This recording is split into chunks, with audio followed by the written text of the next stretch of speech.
नमस्कार, कंज्यूमर अड्डा में आपका स्वागत है। आपके साथ मैं हूं विपिन भट्ट। और अगर आप रील्स देख रहे हो इस समय तो वो देखना बंद कीजिए और शो को देख लीजिए। जी हाँ, ऐसा कहने का रीज़न ये है कि रील्स तो जैसा हम कह रहे हैं डिजिटल होती है, लेकिन उनसे जो खतरा है वो रियल है। और ऐसा कहने के कई कारण हैं। रोज़मर्रा में कई ऐसी खबरें आती रहती हैं जहां पर पता चला कि रील्स के कभी साइड इफ़ेक्ट की बात हो रही है, तो कभी उनसे जुड़ी कुछ अफवाह टाइप की खबर होती है कि फ़लाँ बच्चे ने तो चाइनीज़ सीख ली या अब शानदार अंग्रेजी एक्सेंट सीख लिया रील देख देख के। पर लगता नहीं ऐसा कभी होता होगा। कुछ बच्चों के मानसिक विकास पे असर पड़ा, इस तरह की भी खबरें आती हैं, लेकिन इन सब चीज़ों के कोई फुल प्रूफ हमारे पास नहीं है। लेकिन आपको याद होगा थोड़े दिन पहले प्रधानमंत्री ने परीक्षा पर चर्चा की थी और उस दौरान उन्होंने जिक्र किया था कि अगर आप बहुत ज़्यादा रील देखते हैं तो अपने आप पे थोड़ा कंट्रोल करना सीखें, क्योंकि इसके काफ़ी दुष्परिणाम भी हैं। प्रधानमंत्री सिर्फ एक हिंट दे रहे थे, लेकिन हम अक्सर जब भी बात करते हैं कई सारे लेक्चर्स हो गए या कई सारे डिटेल आर्टिकल्स हो गए, या इनफैक्ट अब तो जो फ़ोन कंपनियां हैं वो भी अपने अंदर एक ऐप देती हैं, एक ऐसा सिस्टम देती हैं जिससे आप अपना ये जो सोशल मीडिया का जो एडिक्शन है इसको कैसे कंट्रोल करें, उसमें आपकी मदद होती है। लेकिन ये जो रील्स हैं, आखिर इनमें ऐसा क्या होता है? ये मेरे साथ भी होता है, ये इनफैक्ट आपके साथ भी होता होगा कि जब आप रील्स देखने लगते हैं तो आप एक के बाद एक देखते चले जाते हैं और आपको अंदाज़ा नहीं लगता कि आपने कितना वक्त बिता दिया। वक्त बिताया वो तो ठीक है, उससे जो ग्रहण किया वो कहीं ना कहीं आपके दिलो दिमाग पर भी तो असर कर रहा है। तो रील कितनी खतरनाक है और क्या ये धीरे धीरे एक महामारी का रूप ले रही है, हम लोगों के अंदर घर करती जा रही है हमारे दिलो दिमाग पर, और क्या वक्त रहते संभल जाने में? भलाई आज इसी पर हम बातचीत करेंगे। तो सबसे पहले तो मैं अपने मेहमानों से आपको मिला देता हूं कि आज कौन कौन है हमारे साथ। तो कार्यक्रम में जुड़ रहे हैं माइंडफुल गुरुकुल के सीई और क्लिनिकल साइकेट्रिस्ट डॉक्टर चिराग जैन, जसलोक हॉस्पिटल की कंसल्टेंट साइकोलॉजिस्ट डॉक्टर अरुचि जैन और साइबर साइकोलॉजिस्ट निराली भाटिया। आप तीनों का बहुत बहुत स्वागत है। चलिए, तो पहले एक एक स्टार्टिंग कमेंट ही डॉक्टर जैन, डॉक्टर चिराग जैन, आपसे ही मैं शुरुआत करता हूँ। रील में आखिर ऐसा क्या होता है कि चाहे बच्चा हो, बूढ़ा हो, या इवन वो बच्चे जो कि शायद अभी बोलना भी नहीं सीखे, मैंने तो उनके हाथ में भी फ़ोन देखा है। आई डोंट नो कैसे वो समझते हैं कि यहाँ से रील खुलती है, एक के बाद एक स्क्रॉल करना भी उन्हें पता है। क्या है आखिर उस चीज़ के अंदर ऐसा कि हम इतने एडिक्टेड से दिखते हैं? जी जी जी, नमस्कार विपिन जी। रील जो ये फिनोमिना है, ये जो आया है, ये पिछले 10 साल से ही शुरू हुआ है। और ये इंस्टाग्राम के बाद पहले उन्होंने फ़ोटो देना शुरू किया और फिर उन्होंने वीडियो लाना शुरू किया। रील का ये एडिक्टिवनेस जो आने का मुख्य कारण है कि अगर हम कहें तो हमें बोर होना, जब हम किसी चीज़ में कुछ कहीं मन नहीं लगना, वो हमारे लिए कोई भी दर्द सहन करने से ज़्यादा बेहतर होता है। तो अगर हमें बोर होना है तो उससे ज़्यादा हम बेहतर दर्द करें। तो एक स्टडी हुई थी कनाडा में, जहाँ पे इन्होंने कहा था कि अगर आपको चुनना है कि आपको बोर होना है कि दर्द कहे, तो लोगों ने दर्द ज़्यादा पसंद किया, क्योंकि बोर होना एक स्वाभाविक मन की दशा है कि हम बोर होना नहीं चाहते। तो ये आपका आंसर है कि ये क्यों रील हमें बेहतर है। अभी रील की जो जिस तरीके से एडिक्टिवनेस है, जिस तरीके से हमें समझाया, जिस तरीके से वो काम करती है, वो 30-30 सेकंड के छोटे से स्पैन में होती है। तो जब ही 30 सेकंड में अगर आपका कोई भी चीज़ पे आप खाली देखे, ब्रेन को वहाँ पे वो इन्फॉर्मेशन आए, तो ब्रेन नॉर्मली 60,000 टाइम ज़्यादा 60,000 टाइम ज़्यादा उससे रिएक्ट करती है कंपेयर्ड टू कोई शब्द हो या कोई बातचीत हो। तो इसी वजह से वो ज़्यादा हमें इम्पैक्ट करती है। तो इसी वजह से हम ये बार बार रिपीट करते हैं, बार बार हम ये स्पैन करते हैं। एक स्लॉट मशीन की तरह है, जिससे हमें अलग अलग टाइप का इंफॉर्मेशन आता है, जिसमें काफ़ी कुछ हमें पसंद आ रहा है, काफ़ी कुछ हमें पसंद नहीं आ रहा है। तो उस तरीके से ब्रेन की हंगर जो कहते हैं, ब्रेन की जो भूख होती है, इस वजह से हम रिपीट करते हैं, बार बार उसी देखते रहते हैं।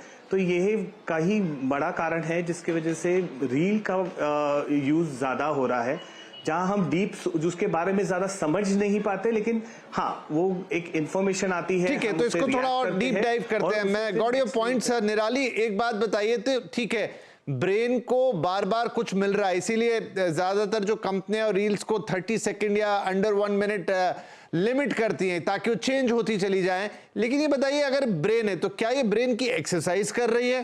कि चलो अलग अलग कंटेंट आ रहा है, मान लीजिए कि मैं तो अच्छा ही कंटेंट देख रहा हूं, अभी मैं उस पर नहीं जा रहा कि कंटेंट में क्या है, हेल्दी सही, उसमें स्पोर्ट्स के ही कंटेंट आ रहे हैं, क्योंकि मैं रोज अगर स्पोर्ट्स की चीजें देखूंगा तो मुझे स्पोर्ट्स की रील दिखाता है। तो क्या ये ब्रेन की एक्सरसाइज हो रही है या ये ब्रेन के लिए खराब चीज हो रही है? विपिन जी, इसका आंसर है बैलेंस में। कोई भी चीज अगर हम जरूरत से ज्यादा यूज करते हैं तो चाहे कितनी भी अच्छी हो, डैमेज करना शुरू कर ही देती है। रील्स का सबसे बड़ा पॉइंट है कि वो हमें एक इंस्टेंट ग्रेटिफिकेशन देता है। जैसे डॉक्टर सर ने बताया कि बोर्डम के ओवर लोग ये प्रेफर करते हैं। सो द मोमेंट हमें ऐसे लगता है कि कुछ और नहीं है, बोर हो रहा है, इंस्टेंट देख लिया। एंड इतना फ्री फ्लोइंग है वो नेचर में, एंड वेराइटी है। सो that is what keeps our brain engaged, कि इतनी अलग अलग वैरायटी की आती है। म्यूजिक होता है उसमें, मल्टीमीडिया है बेसिकली, आंखों के लिए भी है, कानों के लिए भी है, एंड सोचने के लिए भी है। So it keeps us engaged all the more. और साइकोलॉजिकली इसमें there is a positive reinforcement. आप देखते जाओ, सडनली समथिंग बहुत अच्छा लगेगा, सो इट्स रिवॉर्डिंग। तो रिवॉर्ड मिलते ही हमें वो चीज और करने की इच्छा हो जाती है। So we continue that. तो डोपामिन, आई थिंक इसका हार्मोनिक कनेक्शन भी है कि डोपामिन रिलीज होगा। जी, एब्सोल्युटली।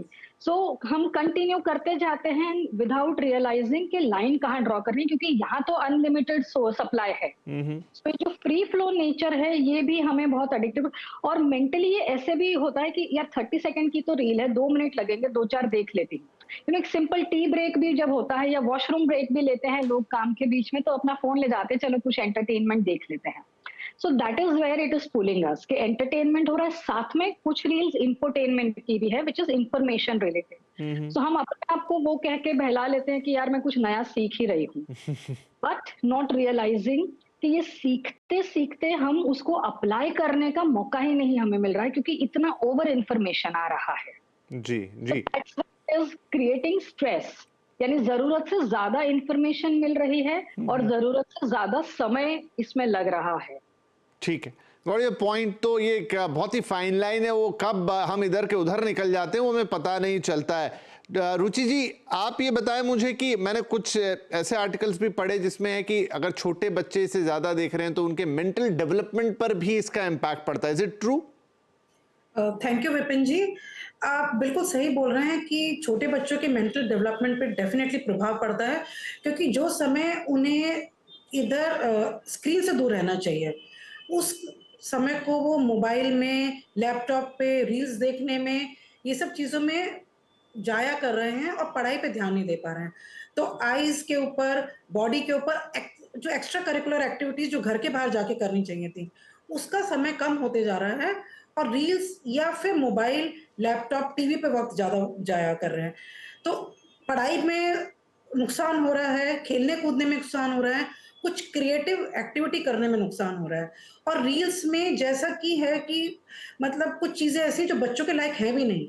इतना ज़्यादा उनको एक्सपोज़र है जो वक़्त के समय से पहले उनको मिल रहा है, जो उनको नहीं मिलना चाहिए। हर चीज़ की एक उम्र होती है, पर उम्र से पहले उन्हें मिल रहा है, तो उनकी जिज्ञासा भी बहुत ज़्यादा होती है। जिज्ञासा होती है, वो पेरेंट्स से पूछते हैं, टीचर से पूछते हैं, कुछ चीज़ें पेरेंट्स नहीं बता पाते हैं, तो फिर वो वापस मोबाइल में या लैपटॉप पे अपना उनके आंसर्स ढूँढने लगते हैं और ये एडिक्शन बढ़ते जाता है, क्योंकि इन्फॉर्मेशन सही नहीं है और दिमाग उनका धीरे-धीरे कमज़ोर होता जाता है, क्योंकि डिपेंडेंसी बहुत बढ़ रही है। मेमोरी वीक होने लगती है, क्रिएटिविटी कम होने लगती है। मेमोरी के साथ-साथ वो कुछ नया करने के लिए सोचते नहीं हैं, बिकॉज़ उनको लगता है कि रेडीमेड आंसर तो हमको सब इन सब रील से मिल जाएगा, ये सब गैजेट से मिल जाएगा हमको। आईपैड है, टीवी है, इन सब में हम ढूँढ लेंगे, तो हम इतना मेहनत क्यों करें? जैसे हम गूगल कर लेंगे या फिर हम कुछ रील्स में हमें कुछ ऐसा नुस्खा मिल जाएगा, कुछ स्किन के बारे में, कुछ एजुकेशन के बारे में, कुछ कुकिंग के बारे में, कुछ सेल्फ केयर के बारे में। तो जी, मुझे मुझे तो लगता है कि हम इतना सोचते भी नहीं है, आप फिर भी उसको इतना डिस्क्राइब कर रहे हैं, लेकिन मुझे तो लगता नहीं कि हम इतना भी सोचते, हम बस देखते जाते हैं क्योंकि अच्छा लग रहा है। पता नहीं, आई डोंट नो, ट्रेन में सफर करो तो सबके हाथ में एक 4 जने बैठे हो तो वो यही कर रहे होते हैं। और जैसा अभी शायद निराली ने बोला या सर ने बोला कि आप इवन बाथरूम जाते हैं तो वहां भी आपके हाथ से फोन नहीं छूटता, आपको लगता है चलिए उतनी देर में मैं कुछ और रील देख लूंगा, तो शायद कुछ सोचने में ही नहीं आता। डॉक्टर चिराग जी, मुझे बताइए कि वो कौन सी लाइन होगी जिसे आप कहेंगे जिसके पहले तक तो ठीक है, चलिए क्योंकि अब रील है तो ऐसा भी नहीं कि देखनी ही नहीं है, उससे बिल्कुल दूर रहना है, लेकिन कौन सी जगह होगी जहां आप कहेंगे कि अगर इसके ऊपर आप गए तो ये एडिक्शन हो गया? अगर हम ये जो ये एक्चुअली दिस इज ये हैबिट फॉर्मिंग है। ये जिस तरीके से डिजाइंड है, जो 30 सेकंड के लिए हमें कंटिन्यूस हम देखते हैं और 30 सेकंड के बाद आप दूसरी रील देखते हैं, तो इतनी इंफॉर्मेशन हमारी ब्रेन प्रोसेस ही नहीं कर पाती। उसे टाइम लगता है कोई भी चीज को प्रोसेस करो, सोचे। तो ये एक इजी ग्रेटिफिकेशन जैसे इन्होंने कहा, तो इजीली आपको उसके अंदर से जो कंटेंट आपको अच्छा लगा, फिर अब नहीं पसंद आया, तो ये एक हैबिट बननी शुरू हो जाती है। तो ये धीरे धीरे मोस्ट ऑफ द पीपल को ये प्रॉब्लम आती ही है। अगर आप कोई काम में बिजी है और आप कुछ सेकंड्स के लिए देख रहे हो, लेकिन इतना सेल्फ कंट्रोल बनाना, इसका आपके ऊपर कंट्रोल रहना माइंड पे और हर सिचुएशन में जरूरी नहीं है। जैसे अगर एग्जाम टाइम पे अगर बच्चे हैं तो वो ज्यादा होंगे क्योंकि स्ट्रेस्ड है, तो स्ट्रेस होते तो उन्हें लगता है कि ये मैं करने से मेरा प्रोसेस हो जाएगा, और इसी वजह से उसमें काफी वक्त बर्बाद हो जाता है और उन्हें रियलाइज भी नहीं होता है कि वो एक्चुअली कितने ब्रेन में चेंजेस ला रहे हैं, जिससे उनकी खुद की memory over a period of time short हो जाती है, उन्हें याद कम रहता है। और ये सबसे बड़ी प्रॉब्लम है, ये एडिक्शन जो डोपामिन आ रहा है। तो कोई भी एडिक्शन में रील का जो बेस अगर समझे तो डोपामिन हमारा हैप्पी हार्मोन है। तो डोपामिन का जो बार बार हमें नीड होती है, जब भी हमें कोई रील पसंद आती है तो डोपामिन रिलीज होता है। अगर हमने रील बनाई है तो रील बनाने की वजह से जितने लाइक्स आए, जितने व्यूज आए, वो डोपामिन सर्ज है।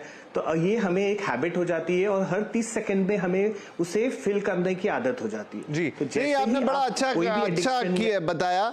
तो एक मतलब आपको पता लग जाएगा कि चलिए अगर आपने 10 मिनट 15 मिनट अगर हम उसको थोड़ा क्वांटिफाई कर पाए कि इससे ज्यादा देख रहे हैं तो फिर ये आपके लिए ठीक नहीं है। लेकिन निराली इन्होंने एक और बात कही, अभी तक तो हम रील देखने वालों की बात कर रहे हैं, रील बनाने वाली भी एक जमात है, हालांकि वो कम होगी संख्या में, लेकिन वहां पर भी अलग दिक्कत है। रील बना दी, डाल दी, तो अब आप परेशान हुए जा रहे हैं कि उस पर कितने लाइक आए, कितने कमेंट्स आए, वो पर्टिकुलर उसने। और आजकल तो क्योंकि मोनेटाइज भी होती है ये सब चीजें, तो शायद एक अलग प्रेशर और क्रिएट होता होगा।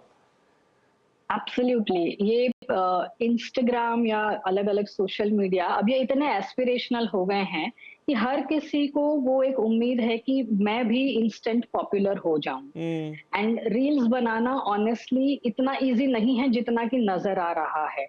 इसके पीछे बहुत मेहनत जाती है, स्पेशली उन लोगों के लिए जो प्रोफेशनली ये रील करते हैं, जो इन्फॉर्मेशन ढूंढते, तो वो कांस्टेंट एक मोड में रहते हैं कि बस कंटेंट खोजते रहें। तो उनके ऊपर वो एक दबाव रहता है, वो कहीं भी जाए उनका माइंड उसी तरफ चलता है कि ये मेरा कंटेंट है, ये मेरा कंटेंट है। तो इस वजह से वो डिसेंसिटाइज भी होते जाते हैं, क्योंकि आप हर चीज को एक ही एंगल से देख रहे हो। तो लेट्स से फॉर एग्जांपल कहीं कुछ एक्सीडेंट हो गया, अब उसमें भी अगर आपका फर्स्ट थॉट ये रहेगा कि चलो इसका मैं वीडियो बना लूं instead of helping the person, ये जब क्वेश्चन आने लग जाता है तब हमें अपने आप के बारे में सोचना चाहिए कि वेयर एम आई हेडिंग। तो कंटेंट क्रिएटर्स की भी ये चैलेंज है, जैसे आपने बताया कि इट्स नॉट जस्ट कि रील डाल दी, उसके बाद की जो एक्सपेक्टेशन है, now that is what creates super anxiety.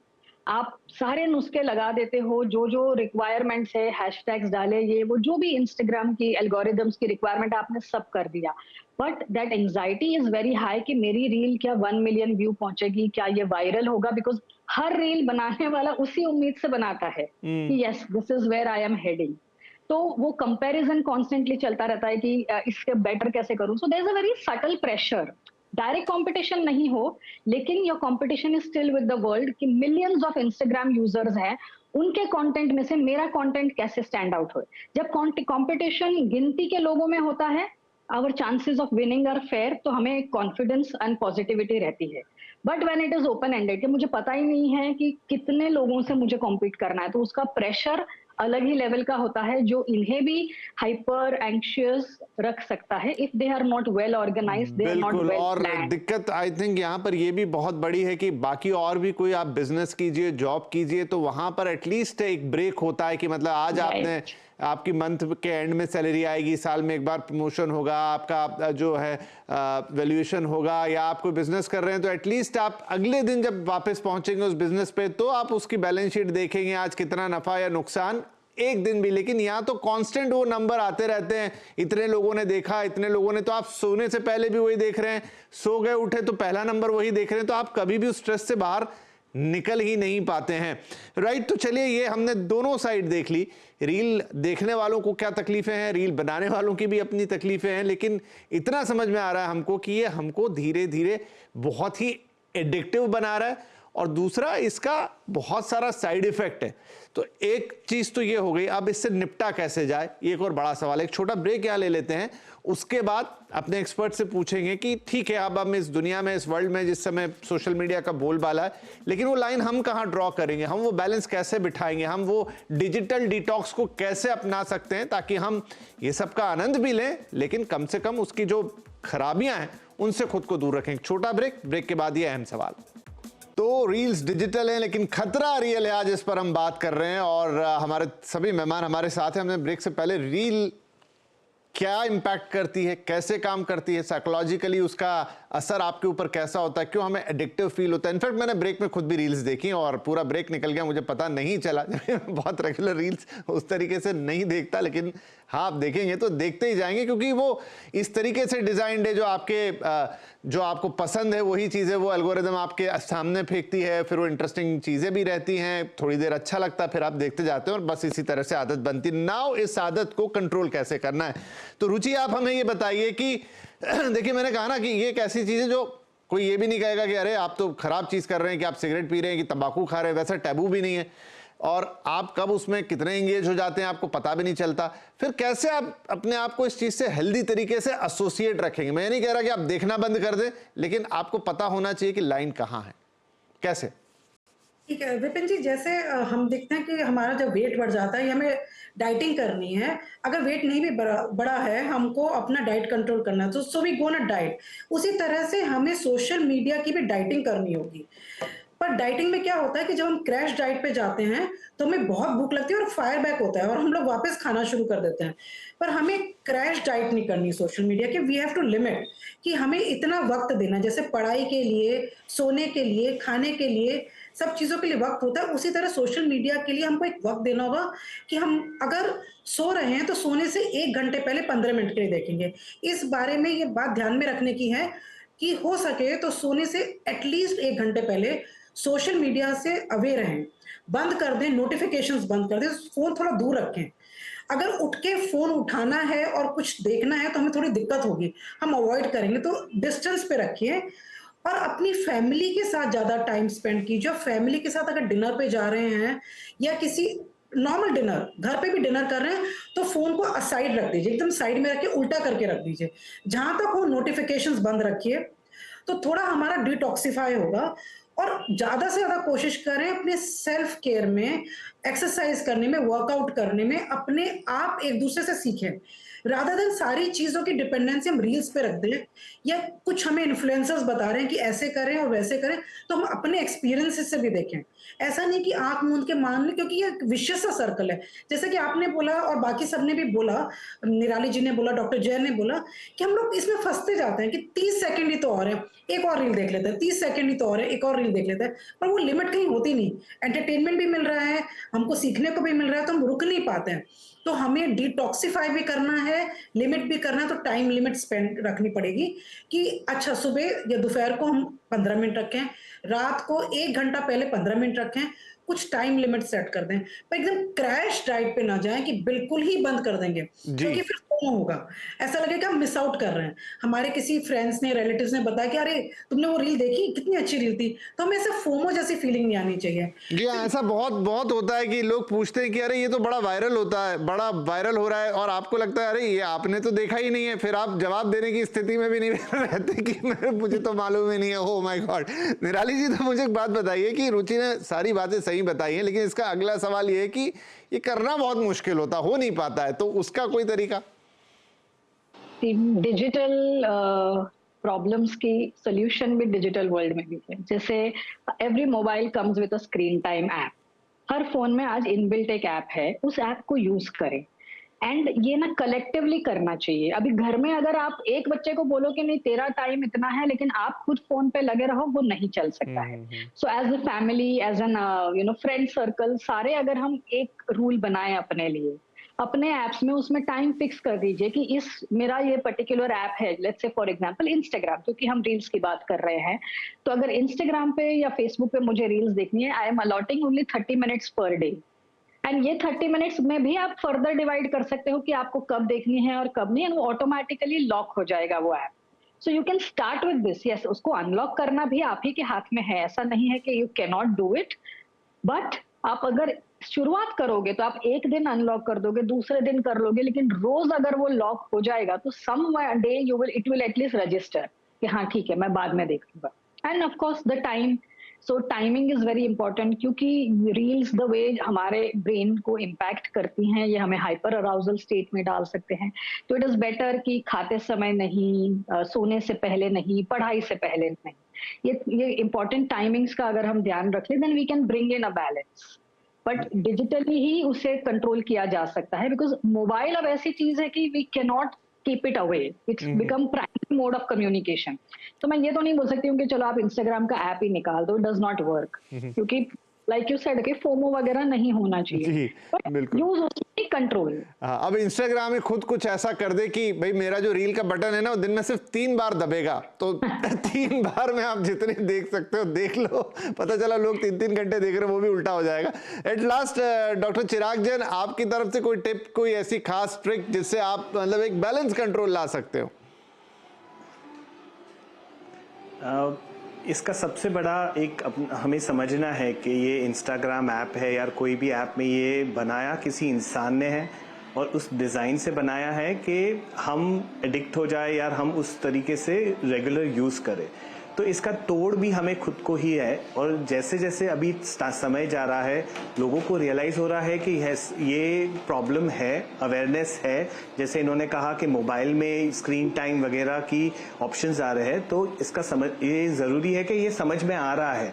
तो अगर सेल्फ डिसिप्लिन से ज़्यादा बड़ा कुछ नहीं है, जहां आपको समझना है कि इससे अगर मैं खास करके बच्चों के लिए जो एग्जाम जा रहे हैं या पढ़ाई कर रहे हैं, तो एक रिवॉर्ड होना चाहिए और एक डिसिप्लिन होना चाहिए। खास करके सोने के 1 घंटे पहले कोई भी मोबाइल गैजेट नहीं यूज करना है, कोई भी रील नहीं करना है, तो वहां से डिसिप्लिन शुरू करें। मगर ये over a period of time, ये जैसे फेजेस आए हैं वैसे ये भी समय के साथ ये जाने ही वाला है, तो ये कोई रहने वाला नहीं है, अलार्मिंग नहीं है, लेकिन समझना है कि इससे हमें कोई ज्यादा बेनिफिट नहीं हो रहा है। हम खाली अपना जो बोर हो रहे थे, हम अपना वक्त जो बोर्डम में निकाल रहे थे, बोर हो रहे थे, उसकी जगह थोड़ा सा कॉन्शियस हो जाने की बात है। हाँ, अगर आप इसे एक थोड़ा कॉन्शियस थॉट दे देंगे तो शायद ये एक थोड़े से एफर्ट के बाद आपके हाथ में आ जाएगा। मैं तो बैठे बैठे ये सोच रहा था कि अब मैं भी इन्फ्लुएंसर बन जाऊं, कुछ ऐसी रील्स बनाऊं और बोलूं कि मेरी ये रील्स देखेंगे तो फिर आपका दूसरी रील्स देखने को मन नहीं करेगा, डिटॉक्स होने लगेगा। पर शायद तमाम कंपनियां मेरी इस रील को या तो ब्लॉक कर देंगी या सिर्फ एल्गोरिथम में सबसे नीचे पहुंचा देंगी कि भाई ये तो उल्टा काम हो गया। एनीवेज, बहुत सिंपल है, ऐसा कुछ कठिन नहीं। हमारे तीनों एक्सपर्ट्स ने आपको बताया, तो थोड़ा सा थॉट दीजिए, थोड़ी सी प्रैक्टिस कीजिए। एंटरटेन आपको होना है, उसमें तो कोई बात ही नहीं है, लेकिन आपको पता होना चाहिए कि भाई ये एडिक्शन में तो नहीं कन्वर्ट हो रहा। खासतौर पे बच्चों में खास ख्याल रखिए, और उनके लिए रोल मॉडल भी आप ही को बनना पड़ेगा। थोड़ा सा डिजिटल डिसिप्लिन काफी चीजों को ठीक कर देगा। बहुत शुक्रिया आप तीनों ही मेहमानों का। आई थिंक ऐसी बातचीत से थोड़े रास्ते निकलते हैं और इंपैक्ट भी करती है। Thank you very much.